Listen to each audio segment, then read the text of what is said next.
Hey explorers, how's it going? Haven't seen you for a while. I got a new activity for you for today.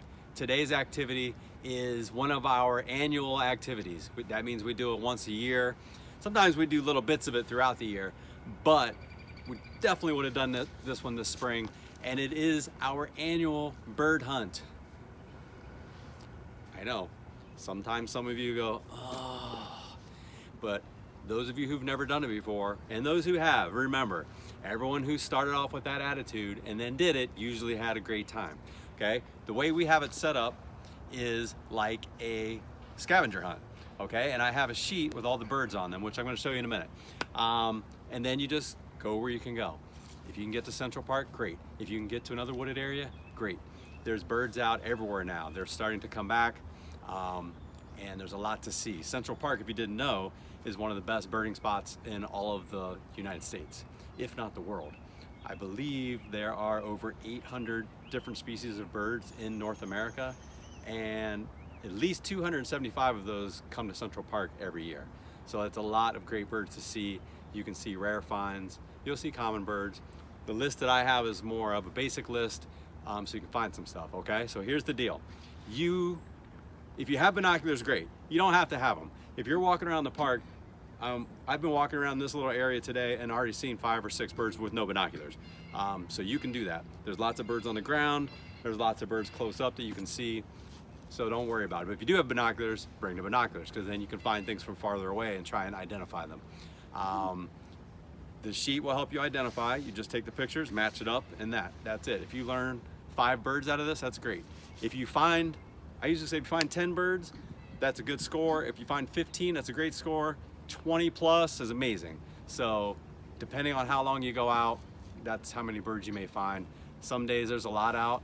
On a day you don't think there's gonna be a lot of birds out, and some days on a perfectly sunny day there's no birds out. So you never know. But it's different every time you do it, which makes it fun. You're not always gonna see the same ones. So first off, I'm gonna show you the sheet. I will be including this sheet in the email for everyone, okay? And I will quickly go through the birds on this sheet. Now, binocular talk. If you've never used binoculars before, they can be a little tricky, but they should rotate in and out like this. Most of you will be having them all the way rotated in, and then there's a dial on the top which you spin back and forth. Some of them are up here, depends on your binoculars, and this helps focus it, makes it nice and clear. Now, unfortunately, when you go out, you can't just sort of set it and forget it, okay? You're gonna have to change it throughout your hike, because if you're looking at something close, it'll be one magnification, and then if you're looking at something really far away, you're gonna have to adjust it to be in focus for that. So you'll play with that as you go. Now, one thing about binoculars, it is very hard. If I'm looking at a bird over there and I wanna see it, and then I grab my binoculars, I'm like, where is that thing? You're never gonna find it. What you wanna do is locate it first with your eyes, and then keep staring in that spot and bring the binoculars to your eyes. This is gonna give you much more success at seeing the birds. Then you focus and you'll be right up close on it. And right there, I see a blue jay, pretty cool.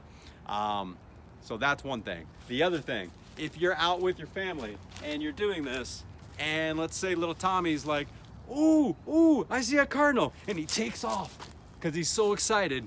Guess what? No one else in the family gets to see the cardinal because Tommy scared it away. So if you see a bird, freeze, observe it, tell everybody quietly, guys, look, I see a cardinal. Get everybody to look at it. If you have binoculars, you can focus in or just observe it. There's a blue jay up there, do you hear that?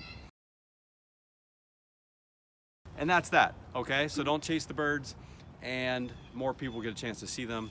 On that list, that's a starter list. If you bring a bird book or an app, which I guess I can send you an app that I like, so you have some apps too, you can look stuff up and learn even more as you go.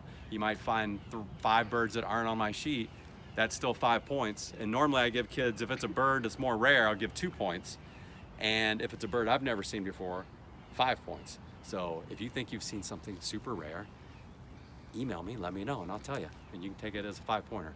Or if you just think it's something you've never seen before, give yourself 5 points, okay? So that's it. If I forgot anything, as always, which I usually do because my brain's going crazy right now, I will put the details in the email of the things I forgot. There'll be an app in the email, There'll be the bird hunt sheet. You all have your own sheet. You can either print it or just use it on your phone or your iPad. Works that way too. And off you go, okay? Go find some birds, enjoy yourselves, and I will see you again soon. Happy birding. Okay, first off, we have the red-tailed hawk, which you see in Central Park a lot. I have two different woodpeckers here. That is the downy woodpecker there and the red-bellied woodpecker. Both sort of have zebra-ish stripes. I have three birds here, the tufted titmouse, the blue jay, and the northern cardinal. Those three sort of all have a pointy head. That's why they're grouped together. Here we have the rock dove, which you all know as the pigeon. And then here we have its better looking cousin, the mourning dove. And then I have these birds are all sort of black in color. We have the European starling, the red-winged blackbird, which is really cool. When they fly, there's those two little dots on their wings. And then the common grackle, when the light hits it, you'll see those purples and greens in the feathers. And then the American robin is very common. Should find that. Here we have the white-breasted nuthatch, and then I also have the black-capped chickadee. Now the black-capped chickadee has a little black under its chin. The nuthatch does not, but they're very similar. We also have the ruby-crowned kinglet, which is really tiny and a really pretty bird. We have the gray catbird, which might not be back into the city quite yet, but it'll be coming. And then we have some water birds, the black-crowned night heron, the great egret, the Canada goose, the mallard. The male is the darker one, the female is the browner one, and the double-crested cormorant. All of these can be found in Central Park, in other parks around the city, in New Jersey, wherever you happen to be. And then I have a few identifiers here if you really want to get crazy and work on some stuff. These are all different types of warblers, okay? They're small, they're hard to find, and they're hard to identify, but you can start practicing. And then I have the same sort of a key for sparrows. There's a lot of different sparrows around. The easiest is the house sparrow right here, okay? Because it has the little black under its chin. And that's a very common one, so you should at least be able to find that one on your search. And that should be all the birds.